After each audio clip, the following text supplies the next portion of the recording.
Hello, good morning dear students. Aditya career institute biology foundation classes में आपका स्वागत है। तो बायोलॉजी में हम जो लेसन पढ़ रहे हैं, लेसन नंबर 22, मानव में पाचन तंत्र, तो उसी को अपन जारी रख रहे हैं आगे। लेसन का नाम है हमारा मानव में पाचन तंत्र, ह्यूमन डाइजेस्टिव सिस्टम। ठीक है, चैप्टर नंबर 22। तो इसमें अभी तक अपन ने जो पढ़ा उसमें अगर कोई डाउट हो तो आप इसमें कमेंट करके पूछ सकते हैं। तो अपन बात कर रहे थे कि इससे पहले हमने आहार नाल पढ़ा। आहार नाल में हमने उसके भाग देखे, एक एक करके हमने उसके बारे में पढ़ा। तो अब मानव में पाचन तंत्र में हम जो टॉपिक पढ़ रहे हैं वो पढ़ रहे हैं सहायक पाचक ग्रंथियां। सहायक पाचक ग्रंथि हमने देखी 3 प्रकार की होती है, जिसमें हमने कहा लार ग्रंथि पढ़ा इससे पहले वाले वीडियो में, और लार ग्रंथि में भी हमने देखा कि ये लार का स्त्रावण करने वाली ग्रंथियां हैं। लार ग्रंथियां 3 प्रकार की होती है। एक जो जीव की आधार भाग में पाई जाती है, जिसको हमने सबलिंगुअल लार ग्रंथि कहा, और ये जो है अपना स्त्राव जीभ के ही फ्रेन्युलम वाले भाग पर यानी कि मुख गुहा में स्त्रावित करती है। दूसरी सब मैक्सिलरी, दोनों जबड़ों के संधि स्थल पर पाई जाती है, और अपना स्त्राव जो है निचले इंसिजर दांतों के पास छोड़ देती है। इसी प्रकार तीसरी जो लार ग्रंथि थी वो जो पैरोटिड ग्रंथि है वो कर्णपल्लवों के नीचे होती है, और अपना स्त्राव ऊपरी इंसिजर दांतों के समीप छोड़ देती है। ये जो लार ग्रंथियां हैं ये एक प्रकार की बहिस्त्रावी ग्रंथियां हैं, क्योंकि ये अपना स्त्राव नलिकाओं के द्वारा सीधा संबंधित भाग में छोड़ रही है। जैसे लार है तो लार का काम कहां पर है, मुख गुहा में है, तो लार को विभिन्न नलिकाओं के द्वारा ये ग्रंथियां कहां छोड़ देती है, मुख गुहा में छोड़ देती हैं, और वो भोजन का पाचन करते हैं। ठीक है, तो ये बहिस्त्रावी प्रकार की ग्रंथियां हैं। लार ग्रंथि के बाद जो दूसरी ग्रंथि पाचक ग्रंथि आज हम पढ़ रहे हैं वो है अग्नाशय ग्रंथि। अग्नाशय ग्रंथि, पैंक्रियाटिक ग्लैंड, पैंक्रियाज बोलते हैं जिसको, पैंक्रियाज या अग्नाशय ग्रंथि। तो अग्नाशय ग्रंथि के बारे में जो महत्वपूर्ण बातें हैं, सबसे पहले तो ये एक अनियमित आकार की ग्रंथि है, यानी इसका आकार अनियमित होता है। यानी हम नहीं कह सकते कि गोल होता है या छड़ाकार होता है, अनियमित आकार की एक ग्रंथि है। ठीक है, इसके बाद ये जो ग्रंथि है लार ग्रंथि, इसका जो उद्भव है, सॉरी लार ग्रंथि नहीं, अग्नाशय ग्रंथि, इसका उद्भव भ्रूणीय एंडोडर्म से होता है। किससे होता है, एंडोडर्म से। 3 जनन स्तर भ्रूण अवस्था में पाए जाते हैं। जो भ्रूण की शुरुआती अवस्था में 3 जनन स्तर गैस्ट्रुला भवन जो अवस्था है उसमें बनते हैं, जिसमें सबसे बाहर होता है एक्टोडर्म, उसके बाद सबसे अंदर एंडोडर्म और बीच में मीजोडर्म। तो इन्हीं से शरीर के विभिन्न भागों का निर्माण होता है। तो एंडोडर्म से जो है अग्नाशय ग्रंथि किससे बनती है, एंडोडर्म से बनती है। ठीक है, ये पाई कहां जाती है, ये जो ग्रहणी है इसकी दूरस्थ भुजा से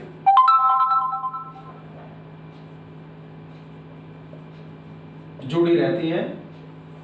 तो ग्रहणी से जुड़ी रहती है ये, और अपना स्त्राव भी ग्रहणी में छोड़ती है। इसका स्त्राव जो है वो अग्नाशय रस कहलाता है। तो यहां हम देख रहे हैं कि ये जो अग्नाशय ग्रंथि है ये अनियमित आकार की ग्रंथि है। इसका उद्भव भ्रूणीय एंडोडर्म से होता है, ग्रहणी में आकर खुलती है। ठीक है, ये एक मिश्रित प्रकार की ग्रंथि है, मिश्रित ग्रंथि। ये इसका एक महत्वपूर्ण पहलू है कि ये कैसी ग्रंथि है, मिश्रित ग्रंथि है। ग्रंथियां 3 प्रकार की होती हैं, बहिस्त्रावी जैसे कि लार ग्रंथि अपना स्त्राव सीधे संबंधित भाग में छोड़ती है नलिकाओं के द्वारा। अंतःस्रावी नलिका विहीन होती हैं, अपना स्त्राव रक्त में छोड़ देती हैं और रक्त से पूरे शरीर में ये फैल जाते हैं इनके स्त्राव। और मिश्रित जो बहिस्त्रावी भी होती है और अंतःस्रावी भी होती है। बहिस्त्रावी जो अपना रसायन छोड़ती है उनको हम एंजाइम कह देते हैं, अंतःस्रावी ग्रंथियों के जो रसायन होते हैं उनको हम हार्मोन्स कह देते हैं।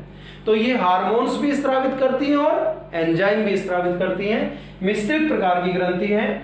और इसमें हम कह सकते हैं कि इसमें दो प्रकार की कोशिकाओं के समूह पाए जाते हैं, यानी कि इसमें दो प्रकार की कोशिकाएं पाई जाती हैं। एक कोशिका जिसको एसिनाई कोशिकाएं बोल देते हैं, एसिनाई कोशिकाएं, और एक कोशिकाएं जिनको लैंगरहैंस द्वीपिकाएं कह देते हैं। तो दो प्रकार की कोशिकाएं इनमें होती हैं। जैसे ये अग्नाशय ग्रंथि अगर है तो इसमें जो मुख्य भाग होता है वो जो होता है वो तो होता है कौन सा, एसिनाई कोशिकाओं का। ये जो कोशिकाएं हैं ये कौन सी कोशिकाएं हैं, एसिनाई कोशिकाओं के समूह ये इस तरह से पाए जा रहे हैं, ठीक है। और इनके बीच बीच में विशिष्ट कोशिकाओं के समूह जो होते हैं वो कहलाते हैं लैंगरहैंस द्वीपिकाएं, ठीक है। तो दो प्रकार की कोशिकाएं अग्नाशय ग्रंथि की आंतरिक संरचना में मिलती हैं। एसिनाई कोशिकाएं जो होती हैं, ये वाली जो कोशिकाएं हैं ये बहिस्त्रावी प्रकार की होती हैं। कैसी होती है, बहिस्त्रावी प्रकार की होती हैं, यानी कि ये हार्मोन्स का स्त्रावण ये एंजाइम्स का स्त्रावण करती हैं। किसका स्त्रावण करती हैं, एंजाइम्स का स्त्रावण करती है, जिसको अपन अग्नाशयी रस कहते हैं। और यही अग्नाशयी रस है जो भोजन के पाचन में सहायता करती है। भोजन का पाचन किसमें सहायता कर रही है, भोजन के पाचन में सहायता करता है अग्नाशयी रस। तो एसिनाई कोशिकाएं जो हैं वो अधिकांश भाग बना रही है किसका, अग्नाशय ग्रंथि का, और ये एंजाइम्स स्त्रावित करती है यानी अग्नाशय रस स्त्रावित करती हैं जो कि भोजन के पाचन में सहायता करती है। कौन सी कोशिकाएं, एसिनाई कोशिकाएं, ठीक है। इसके बाद हम बात करें लैंगरहैंस द्वीपिकाएं जो हैं वो इनके बीच बीच में पाई जाती हैं, विशिष्ट कोशिकाओं का समूह है। और इसमें तीन प्रकार की कोशिकाएं मिलती हैं, अल्फा कोशिकाएं, बीटा कोशिकाएं और गामा या डेल्टा कोशिकाएं, सेल्स। तो कितने प्रकार की कोशिकाएं मिलती हैं इसमें, लैंगरहैंस द्वीपिकाओं में तीन प्रकार की कोशिकाएं मिलती हैं। कितने प्रकार की, तीन प्रकार की कोशिकाएं मिलती हैं, जिनमें अल्फा कोशिकाएं जो हैं वो कौन सा हार्मोन स्रावित करती हैं, ग्लूकेगॉन। अल्फा कोशिकाएं कौन सा हार्मोन स्रावित करती हैं, ग्लूकेगॉन। बीटा कोशिकाएं कौन सा हार्मोन स्रावित करती हैं, इंसुलिन। तो बीटा कोशिकाएं कौन सा हार्मोन स्रावित करती हैं, इंसुलिन। गामा या डेल्टा कोशिकाएं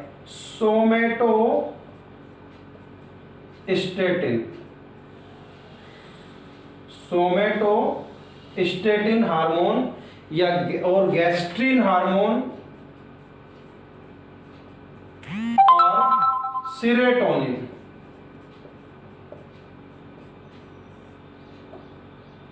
सोमेटोस्टेटिन, गैस्ट्रिन व सेरोटोनिन, ये तीन तरह के हार्मोन स्रावित होते हैं कहां से, गामा या डेल्टा कोशिकाओं से। तो ध्यान रखेंगे जो हार्मोन्स हैं हम हार्मोन्स अंतःस्रावी ग्रंथियों वाले लेसन में पढ़ेंगे विस्तार से। फिलहाल हम देख रहे हैं कि जो अग्नाशय ग्रंथि है, इसको दोबारा देखते हैं अपन। अग्नाशय ग्रंथि एक अनियमित आकार की ग्रंथि है। कैसी ग्रंथि है, अनियमित आकार की ग्रंथि है। उद्भव इसका भ्रूणीय एंडोडर्म से होता है। ये ग्रहणी के दूरस्थ भुजा से जुड़ी होती है, अपना स्त्राव ग्रहणी में छोड़ती है। ये मिश्रित प्रकार की ग्रंथि है। कैसी ग्रंथि है, मिश्रित है। मिश्रित क्यों है, क्योंकि ये बहिस्त्रावी भी होती है और अंतःस्त्रावी भी होती है। ठीक है, तो मिश्रित ग्रंथि है, इसमें दो प्रकार की कोशिकाएं होती हैं, एसिनाई कोशिकाएं और लैंगरहैंस द्वीपिकाएं। एसिनाई कोशिकाएं जो अग्नाशय ग्रंथि का अधिकांश भाग बनाती हैं, मुख्य इसकी कोशिकाएं एसिनाई कोशिकाएं होती हैं, और ये बहिस्त्रावी प्रकार की कोशिकाएं हैं। एसिनाई कोशिकाएं कैसी कोशिकाएं हैं? बहिस्त्रावी प्रकार की कोशिकाएं हैं, और ये एंजाइम या अग्नाशय रस स्त्रावित करती हैं। क्या स्त्रावित करती हैं? ये एसिनाई कोशिकाएं हैं। ये एसिनाई क्या स्त्रावित करती हैं? एंजाइम्स, यानी कि अग्नाशयी रस, और ये अग्नाशयी जो रस है ये भोजन का पाचन करने में सहायता करती हैं। तो ये एसिनाई कोशिकाएं हो गई। दूसरी, इनके बीच बीच में जो कोशिकाएं, विशिष्ट कोशिकाओं के जो समूह हैं, उनको बोल रहे हैं लैंगरहैंस द्वीपिकाएं। क्या बोल रहे हैं? लैंगरहैंस द्वीपिकाएं। इसमें तीन प्रकार की कोशिकाएं होती हैं, अल्फा कोशिकाएं, बीटा कोशिकाएं और गामा या डेल्टा कोशिकाएं। अल्फा कोशिकाएं ग्लूकेगॉन हार्मोन स्रावित करती हैं, बीटा कोशिकाएं इंसुलिन हार्मोन स्रावित करती हैं, जिसकी कमी से डायबिटीज या मधुमेह या शुगर की बीमारी हो सकती है। इंसुलिन हार्मोन की कमी से कौन स्रावित करता है? बीटा कोशिकाएं। गामा या डेल्टा कोशिकाएं सोमेटोस्टेटिन, गैस्ट्रिन व सेरोटोनिन, ये तीन प्रकार के हार्मोन्स स्रावित करती हैं। यानी लैंगरहैंस जो द्वीपिकाएं हैं वो क्या स्रावित कर रही हैं? हार्मोन्स स्रावित कर रही हैं, जो कि अंतःस्रावी प्रकार की कोशिकाएं होती हैं। तो इस तरह से हमने जो आज टॉपिक पढ़ा वो पढ़ा अग्नाशय ग्रंथि। कितने प्रकार की सहायक ग्रंथियां होती? तीन प्रकार की सहायक ग्रंथियां मानव शरीर में पाचन तंत्र से संबंधित होती है, भोजन के पाचन में सहायता करने वाली होती है। जिसमें पहले हमने लार ग्रंथि पढ़ा, लार ग्रंथि के बाद आज ये वीडियो में हमने अग्नाशय ग्रंथि या पैंक्रियाज पढ़ा है। तो उम्मीद है ये आपको समझ में आया होगा, और इसको अच्छी तरह से आप अपनी नोटबुक में उतार लें, क्योंकि इसका जो अपन कैम स्कैनर से इसके नोट्स जो हैं वो भी आपको ग्रुप में अवेलेबल हो जाएंगे। बस आपका काम है पढ़ना और मन लगाकर पढ़ना। अपनी सेहत का पूरा ध्यान रखिए, घर से बाहर ना निकलें, आवश्यकता हो तो पूरी सावधानी के साथ निकलें।